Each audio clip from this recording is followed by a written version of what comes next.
السلام علیکم ګرانو دوستانو. نن به زه تاسو ته د افغانستان ځوان لوبغاړی رحمان الله ګوربز په هکله باندې یو ډېر زبردست خبر درکړم چې رحمان الله ګوربز په زړه پورې بیټینګ په وجه باندې خپل ټیم لپاره دغه سریلانکا لیګ فاینل لوبه هم ګټلې ده.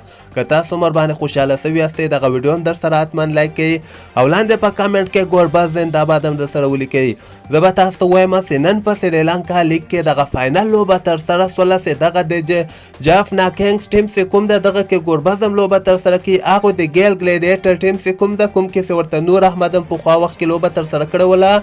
دغه مهمه فاینل لوبه نن ترسره شوله چې اول بیټینګ د ګوربز دوی ټیم ترسره کړ چې په 20 اورو کې 202 رنزه ټارګټ دغه بل ټیم ګیل ګلیډیټر ټیم ته ورکړی و. خو زه به تاسو ته وایم چې رحمان الله ګوربز ورته دغه مهمه لوبه کې یو زبردسته سټارټ اخیستلی ده. ګوربز په 18 بالو باندې 15 مهم رنزونه کړي دي چې پکې 3 غټې شپږیزې او 3 څلوریزې وهلې دي. هغه بل فرناندو چې کومه هغه هم 3 شپېته رنزه کړي دي. خو ګوربز تاسو وګورئ دا مهمو لوبو کې ورته دغه مسلسل ډول باندې په هر یوه لوبه کې ورته ښه ځلیږي. هغه دې نه مخکې لوبه به تاسو کتلې هغه کې هم 950 رنزه وکړل. هغې نه مخکې لوبه تاسو وګورئ هغې کې هم 80 رنزه وکړل او دا د نن فاینل لوبه کې 15 مهم رنزونه کړي دي او دغه سره به حتما د ګوربز لپاره د آی پی ایل دروازې هم خلاصې سوي.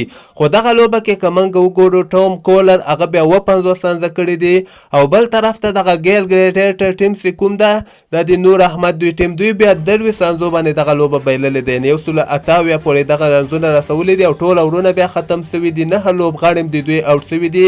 نو د ګوربز دوی ټیم ډېر په اسانۍ سره په 23 رنزو باندې دغه مهمه لوبه ګټلې ده. نو زه تاسو ته یقین سره ویلی سم چې رحمان الله ګوربز به دغه سریلانکا لیګ نه ډېر څه زده کړي. هغه کوم کارونه چې د سریلانکا لیګ نه بیټینګ کې به زده کړي هغه به که خیر افغانستان ته په راتلونکو لوبو کې هم ډېر زیات یعنې ګټور ثابته سي.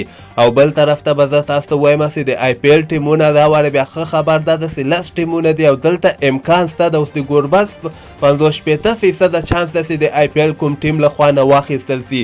دغه کوچینګ سټاف چې کوم ده یا دغه نور د آی پی ایل هغه ټیم کوچینګ سټاف حتما ګوربز باندې نظر ده. نو خامخا څو ټیمونه به رحمان الله ګوربز باندې نظر یې چې په آی پی ایل کې واخیستل سي. تاسو په نظر باندې به ګوربز په آی پی ایل کې کوم ټیم له خوا نه اخیستل کیږي خپل نظر لاندې ما سره په کمنټ کې حتما شریک کړئ او همدغسې تازه خبرو لپاره تاسو دغه چینل هم در سره سبسکرایب کولی سئ.